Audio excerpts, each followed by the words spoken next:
Hello everyone, my name is Kyle, I'm 24 years old, and my goal is to be financially independent before I turn 40. In this video, I just wanted to quickly talk about why I prefer stocks over real estate, and give a lot of the pros and cons for those so other people can make their own decision about what they deem as best. First and foremost, let's just go over expected return comparison.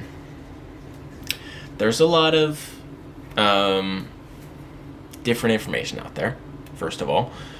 A lot of it's going to depend on how we're comparing the two. Are we comparing versus a specific region that we're choosing for real estate? Are we comparing versus a specific stock? Are we comparing... Let's just get this out of the way. We're going to use the SP 500. It's just an index of the 500. There's a way they choose them, but it's 500 profitable largest companies in the United States under a specific criteria. But those are money weighted, meaning the most valuable companies have the highest weighting, and on down it goes. And for real estate, let's just average real estate across the US. Let's just use that. So first things first, return wise, as far as I can tell, very similar. If anything, the stock market wins by a little bit. Now, why do I choose stocks over real estate? Reason one, the time and energy. The time and energy it takes to find a property you want, pay those realtor fees, find a tenant, keep checking up on the house, pay a property management firm. Nope, do it yourself. These are all options, but all of this takes a lot of time. Let's compare and contrast to stocks. I click buy on my phone. I have constant liquidity if I need it. Not saying I'm going to sell, but it's nice knowing if there is an emergency, I can get money out in 3 days. This is just the baseline case. Now, people are going to argue, real estate has tax cuts you can take advantage of. This is very valid. Real estate, you can safely take out leverage in the form of a home loan and make large returns on that money while you collect rent. Also, very true. It's not that safe. It's not safe to leverage the way you do in the real estate market in the stock market. It's too risky. The stock market is too volatile, and it just doesn't work out that way. So the two advantages for real estate, as I see them, are tax cut and safe leverage. Okay? That is the counter argument. That's just not enough for me. It's just not. The ease of use in the stock market and a likely higher return, unleveraged, of course, with some tax cuts, is not worth all of the stress of owning real estate.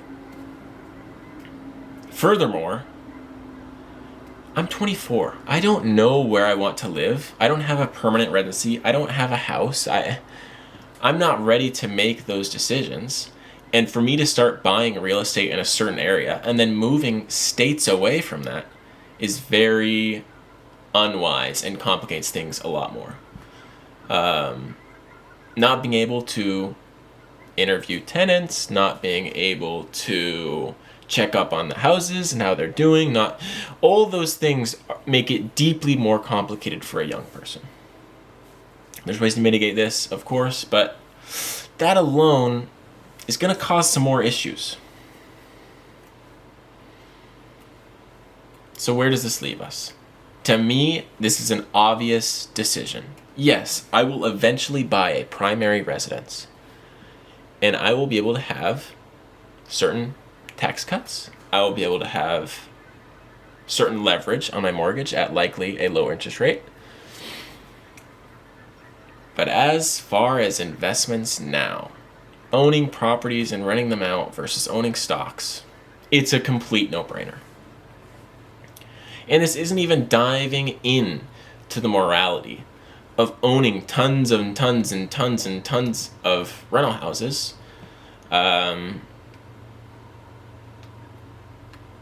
I don't know. I don't want to go into that too much, but this is quite interestingly an American thing. If you do research on countries like Japan, you'll actually find that housing prices in Japan decrease over time and depreciate as cars do. Very interesting. Now, people can argue, yes, that's because Japan's population is declining and this and that, but overall, a lot of it is because their culture is a lot less greedy, per se. And buying up a bunch of property so you can make money off other people, I don't know. I don't love it. And I know there's arguments, oh, that's what a business is. You're doing, but I don't know.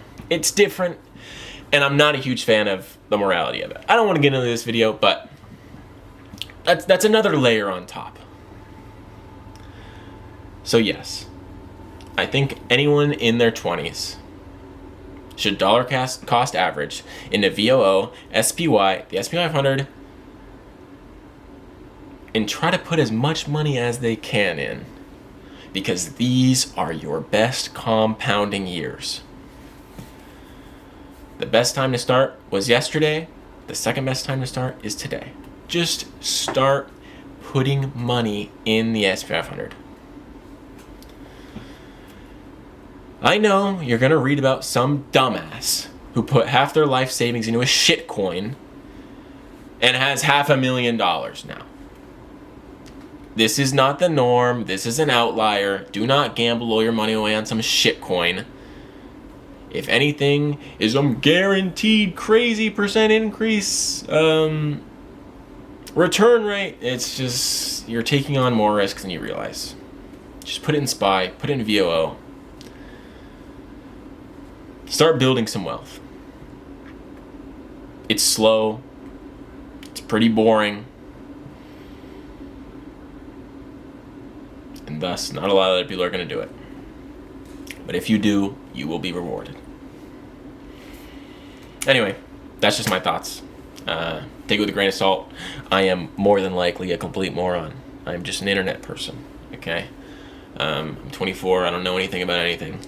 But those are my thoughts. I can look back at them and see how stupid I am or how smart I am. Who knows? Thanks for watching. Have a good one, everyone.